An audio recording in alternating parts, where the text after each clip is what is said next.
Hello everyone, welcome back to my channel. And आप सभी को पता है कि हमारी हिंदी की क्लास 5th की बुक चल रही है, जिसमें आज हम करने वाले हैं चैप्टर 10। और हमारा चैप्टर 10 पार्ट 10 है, 3 मछलियाँ। तो ये स्टोरी आप लोगों को जो टाइटल है, जो हेडिंग है, उसको देख के ही पता चल गया होगा कि यहाँ पर हम 3 मछलियों की बात करने वाले हैं। देखिए यहाँ पर 3 मछलियाँ आपको नज़र आ रही हैं। एक येलो है, एक पर्पल पिंक है और एक ब्लू कलर की फ़िश है, राइट। तो आज हम तीनों की स्टोरी देखने वाले हैं कि आज इस स्टोरी के अंदर मछलियों के बारे में क्या अच्छी सी कहानी बताई गई है, राइट। नॉट कविता, कहानी बताई गई है। तो चलिए शुरू करते हैं। आप सभी बच्चे अपनी नोटबुक और पेन पेंसिल लेकर बैठ जाइए। So let's begin. ओके, तो हम शुरू करते हैं इसको। तो शुरू होती है कहानी। बहुत समय पहले की बात है। उत्तर भारत के एक सुंदर सरोवर में 3 मछलियाँ रहती थी, जिसमें गाढ़ी मित्रता थी। 3 मछली हैं, बहुत अच्छी दोस्त हैं तीनों मछलियाँ सरोवर की अन्य मछलियों के साथ मिलजुल कर विनोद और सैर करती थी। यानी कि तीनों मछलियाँ बहुत अच्छी थी, वो एक दूसरे की बहुत अच्छी साथी थी और बाकी मछलियों के साथ मिलकर भी ये वहाँ रहती थी। बहुत सारी मछलियाँ उस सरोवर के अंदर, लेकिन हम 3 मछलियों की बात कर रहे हैं। इनमें से पहली मछली का नाम था अनागत विधाता। ओके, बहुत ही अच्छा नाम दिखा रखा है, अनागत विधाता। अब इसमें यह भी बता रखा है कि इसका मतलब क्या होता है। वह बहुत बुद्धिमती थी और अपने नाम के अनुसार भविष्य की संभावित समस्याओं का हल पहले ही निकाल कर रखती थी।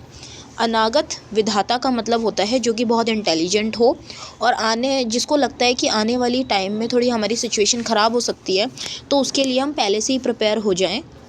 ये उसका ऐसा बिहेवियर था, मतलब इसका मीनिंग होता है। तो वो एक ऐसी मछली थी जो कि पहले से ही समस्याओं का हल निकाल कर रख लेती थी और कोशिश करती थी कि उसको पहले ही उससे बचा जा सके, राइट। तो आगे चलते हैं। ठीक है, एक मछली की हमने बात कर ली है। दूसरी मछली का नाम था प्रत्युत्पन्नमती। ओके, तो प्रत्युत्पन्नमती का मतलब होता है, जैसा उसका नाम था वैसा ही तीक्ष्ण और तीव्र उसकी बुद्धि थी। यानी कि जो इसकी बुद्धि बहुत तेज़ होती है। तेज़ यानी कि जो ऑन द स्पॉट उसी मूवमेंट पे किसी भी प्रॉब्लम का हल निकाल ले, है ना। ऑन द स्पॉट जो क्विकली किसी भी प्रॉब्लम का सॉल्यूशन जल्दी से निकाल ले, उसी को बोलते हैं प्रत्युत्पन्नमती, राइट। तो उसी का नाम था। वह भविष्य की किसी भी आशंकित समस्या का पहले से समाधान करने की आवश्यकता नहीं समझती थी।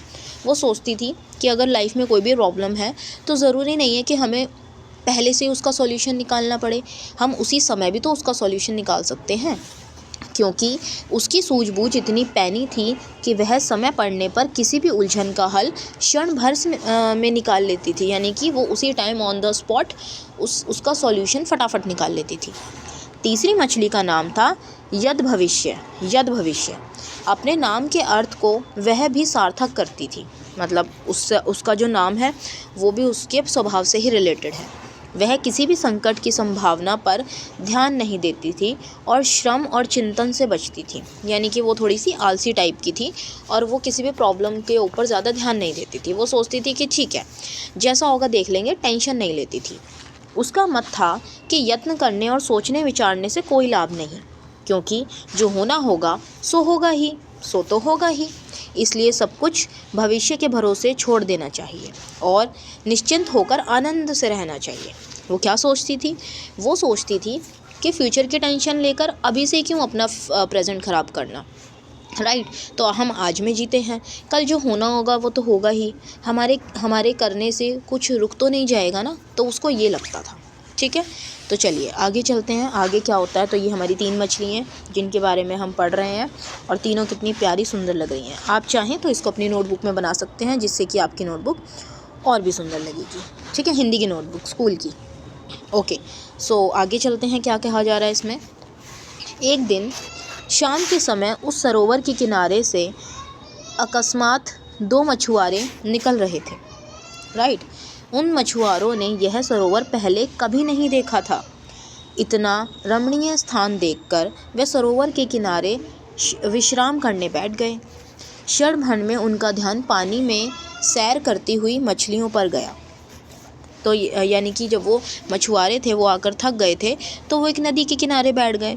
फिर उन्होंने देखा कि विश्राम कर रहे थे तो उन्होंने देखा कि मछली पानी के अंदर तो बहुत सारी मछली जो हैं तैर रही हैं। तो इन दोनों में क्या बातचीत होती है, अरे देखो इस सरोवर में कितनी बड़ी बड़ी मछलियाँ हैं, ये पहला वाला जो मछुआरा है वो बोलता है।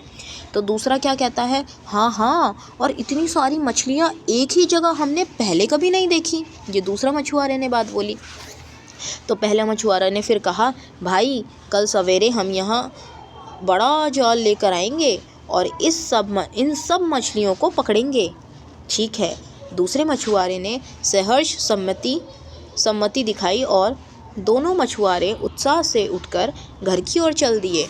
यानी कि दोनों अब खुश हो गए कि हाँ ठीक है, हम सुबह आएंगे और यहाँ पर जाल डालेंगे और फिर सारी मछलियों को यहाँ से पकड़ लेंगे। तो देखो आप देख रहे होंगे कि स्टोरी के अंदर जो है एक बहुत ही सुंदर चित्र बनाया गया है। ये दो मछुआरे हैं, इन्होंने अपना जाल भी ले रखा है और यहाँ इनको सुंदर सुंदर मछलियाँ भी बहुत सारी नज़र आ रही हैं और इतना सुंदर ये तालाब नज़र आ रहा है। राइट। तो अब हम पढ़ते हैं आगे क्या हुआ। मछुआरों की बात तीनों मछलियों ने सुन ली। अच्छा, तीनों मछलियाँ यहाँ थी तो इन्होंने बात सुन ली इनकी। उन्होंने तुरंत सरोवर की सभी मछलियों को बुलाकर एक सभा यानी कि एक मीटिंग की। ठीक है। तो अनागत विधाता ने सब मछलियों को संबोधित करके बताया कि दो मछुआरे अगले दिन सवेरे सरोवर पर जाल डालकर सब मछलियों को पकड़ने की योजना बना रहे हैं। किसने बोला? अनागत विधाता ने बोला कि ये जो इनमें से अनागत विधाता थी जो भी, उसने बोला कि यहाँ पर कल मछुआरे आने वाले हैं और वो योजना बना रहे हैं कि वो यहाँ पर बड़ा सा जाल डालेंगे और सारी मछलियों को यहाँ से पकड़ के ले जाएंगे। यह सुनकर सब मछलियाँ भयभीत हो गई और पूछने लगी कि क्या करना चाहिए। तो ये जो आसपास की मछलियाँ थी ये बहुत डर गई। तो इन्होंने इन्हीं से पूछा कि क्या करना चाहिए। अनागत विधाता ने कहा कि इस संकट से बचने का सबसे अच्छा उपाय यह है कि सवेरे होने से पहले हम सब यह सरोवर छोड़कर पास के दूसरे सरोवर में चले जाएं। इस पर प्रत्युत्पन्न मती ने कहा कि मैं तो यहीं रहूँगी और यदि मछुआरे आएंगे तो उस समय की परिस्थिति देखकर कुछ उपाय ढूंढ लूँगी। ये किसने कहा? ये दूसरी मछली ने कहा। ये नंबर 2 वाली मछली है। और फिर जो तीसरी मछली है यद भविष्य, उसने कहा तो स्वभाव से ही आलस्य में थी। ये तो पहले से ही आलसी थी। वह कहने लगी कि मैं तो अपने इस पुराने निवास स्थान को छोड़कर कहीं नहीं जाऊंगी। भाग्य में जो लिखा होगा वही होगा। मुझे कुछ करने की आवश्यकता नहीं है। तो उसने बोला जो होना है वो तो होगा ही, मैं तो कुछ नहीं करने वाली, जो होगा वो उसी टाइम देखा जाएगा। यदि भाग्य में बचना लिखा होगा तो हम सब बच जाएंगे, हो सकता है मछुआरे आए ही नहीं। इसके पश्चात अनागत विधाता और बहुत सी मछलियाँ घर छोड़कर पास के दूसरे सरोवर में चली गई। यानी कि जो पहली वाली मछली थी, जो फर्स्ट वाली मछली थी, उसने अपना स्थान छोड़ा और कुछ मछलियाँ उसके साथ वहाँ से दूसरे सरोवर में चली गई। और ये जो दूसरी थी, ये दूसरी प्रत्युत्पन्न मती और यद भविष्य, ये तीसरी, ये तीनों मछलियाँ जो थी वो, ये दोनों जो थी दूसरी और तीसरी, और कुछ अन्य मछलियाँ जो यद भविष्य की राय से सहमत थी वहीं रही। तो यहाँ पर ये जो यद भविष्य है, ये जो तीसरी मछली है, कुछ मछलियाँ जो थी इसके सपोर्ट में थी और कहती थी कि ठीक है जो होगा देख लेंगे, हम नहीं जा रहे। जब सवेरा हुआ तो सरोवर की मछलियाँ मान रही थी कि कदाचित मछुआरे नहीं आएंगे। अब यहाँ पर क्या हुआ, सुबह हुई तो फिर वो लोग सोच रहे थे कि शायद अब मछुआरे नहीं आएंगे, परंतु थोड़ी ही देर में मछुआरों की ध्वनि सुनाई पड़ी और उन्होंने आकर जाल डाल दिया। अब वहाँ पर जाल डाल दिया और सभी मछलियों को पकड़ लिया। सारी मछलियाँ जो थी वो पकड़ी गई। प्रत्युत्पन्न मती और यद भविष्य भी जाल में फंस गई। यानी कि जो दूसरी मछली थी और ये तीसरी मछली थी, ये दोनों भी जो हैं जाल में फंस गई। मछुआरे बड़े प्रसन्न थे कि इतनी स्वस्थ और बड़ी बड़ी मछलियाँ उन्होंने पकड़ ली है। अब उन्हें बहुत मज़ा आ गया क्योंकि उन्होंने कैसी मछलियाँ पकड़ ली थी, बहुत ही मोटी मोटी मछलियाँ थी। अब प्रत्युत्पन्न मती अपने बचने का उपाय बड़ी तीव्रता से सोचने लगी, क्योंकि ये तो बहुत तीव्र बुद्धि वाली थी, ये तो जल्दी से कोई भी सॉल्यूशन निकाल सकती थी। और उसको तुरंत सूझ गया कि क्या करना चाहिए। अब ये जो दूसरी वाली मछली थी उसने फटाफट से सोच लिया कि अब क्या करना चाहिए। मछुआरों की बात से वह समझ गई कि स्वस्थ और जीवित मछलियाँ ही चाहिए, यानी कि मछुआरों को कैसी मछलियाँ चाहिए, सिर्फ ज़िंदा मछली चाहिए, ज़िंदा और बहुत ही मोटी मोटी। उसने उसी क्षण अपना शरीर सिकोड़ लिया और आंखें बंद करके निर्जीव सी बन कर पड़ गई, यानी कि वो ऐसे गिर गई उस जाल के अंदर जैसे कि बिल्कुल वो मर गई हो, क्योंकि उसको पता चल गया था कि जो मछुआरे हैं वो कैसी मछली लेना चाहते हैं, ज़िंदा मछली लेना चाहते हैं। तो उसने मरने की एक्टिंग की। मछुआरे मछलियों को संभालने लगे तो देखा कि एक मछली मरी हुई है मछली। उन्होंने तुरंत प्रत्युत्पन्न मती को जाल से निकालकर सरोवर में फेंक दिया, क्योंकि उन्हें तो मरी हुई मछली चाहिए ही नहीं थी, तो उन्होंने उसको निकाल के फेंक दिया और अपनी प्रत्युत्पन्न बुद्धि के कारण उसकी जान बच गई। चलिए, जो सेकंड नंबर वाली थी उसकी जान बच गई, जो फर्स्ट नंबर वाली थी उसकी भी जान बच गई, पर यद भविष्य की जान नहीं बच सकी और मछुआरे उसे और उसकी साथी मछलियों को लेकर चलते बने। यानी कि जो तीसरी मछली थी जो कहती थी कि हमें भाग्य के ऊपर भरोसा रखना चाहिए, उसको वो ले गए, क्योंकि वो कुछ नहीं कर पाई, ना उसने पहले से कुछ प्लानिंग करी और ना ही ऑन द स्पॉट उसकी कोई प्लानिंग हो पाई। तो ये थी हमारी एक प्यारी सी स्टोरी जो कि लिखी है मालती देवी ने, और ये कहाँ किसके ऊपर आधारित है, पंचतंत्र के ऊपर आधारित है।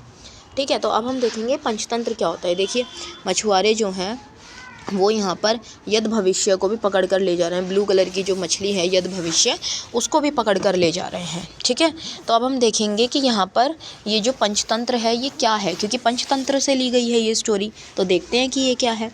पंचतंत्र नीति साहित्य एक विशिष्ट ग्रंथ है जिसे लगभग 2500 से 3000 वर्ष पूर्व भारत में रचा गया था। पंचतंत्र एक मतलब आप कह सकते हैं कि एक ग्रंथ है, एक उसमें स्टोरीज़ वगैरह की एक कोई बुक है जो कि बहुत सालों पहले रची गई थी।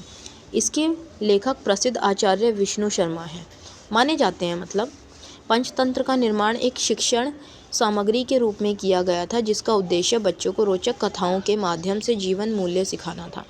यानी कि हम बच्चों को ये सिखाएं कि हमें एक मोरल वैल्यूज़ देने के लिए बच्चों को ये स्टोरीज़ की बुक बनाई गई थी, जिससे कि बच्चे खुद अपना माइंड यूज़ करके चीज़ों को समझें। इस ग्रंथ में नैतिक शिक्षा देने के उद्देश्य से ये लिखी गई है। विभिन्न पशु पक्षियों के माध्यम से वस्तु प्रस्तुत की गई है। ये कहानियाँ न केवल बच्चों अपितु वयस्कों के भी जीवन के विभिन्न पहलुओं का बोध कराने में सार्थक है और आज के युग में भी उतनी ही प्रासंगिक है जितनी पहले थी। ठीक है, पहले के टाइम में थी। तो वही बता रखा है। जैसे कि आप इस स्टोरी से क्या समझते हैं, इस स्टोरी से हमें ये पता चलता है कि अगर आपको लगता है कोई प्रॉब्लम आ सकती है तो या तो पहले से ही आपको उसका सॉल्यूशन निकाल के रखना चाहिए, या फिर आपकी बुद्धि जो है वो इतनी तेज़ होनी चाहिए कि जब वो सिचुएशन आ जाए तो आप उससे बच सकें। राइट, क्योंकि आप देखिए हम क्या करते हैं, अगर हमारे एग्ज़ाम्स आते हैं तो हमारे पास दो ही ऑप्शन हैं। दो ऑप्शन ये हैं हमारे पास कि या तो आप पूरे साल पढ़ाई करते चलें, जब आपकी टीचर जो है आपके को कोई भी चैप्टर समझाती हैं या कुछ भी पढ़ाती हैं डेली, तो या तो आप उसको रोज़ रोज़ पढ़ते चलें, है ना, पहले से ही जो है फ्यूचर की प्लानिंग कि हमें पढ़ाई करनी है पूरे साल की। या फिर आप इतने इंटेलिजेंट होने चाहिए कि एग्ज़ाम आए तो 1 महीने पहले आप सारा सिलेबस कवर कर लें, क्योंकि आपने पूरे साल तो मस्ती की है। तो या तो आपकी बुद्धि इतनी तेज़ होनी चाहिए कि आप 1 महीने पहले पूरा कवर कर सकें। अगर आपकी बुद्धि इतनी तीव्र नहीं है तो आप पहले से ही पढ़ाई करते चलें। अगर आप पहले से पढ़ाई कर लेंगे तो इसकी तरह बच जाएंगे। अगर आपकी बुद्धि तीव्र है, 1 महीने पढ़ाई करी तो आप यहाँ भी बच जाएंगे।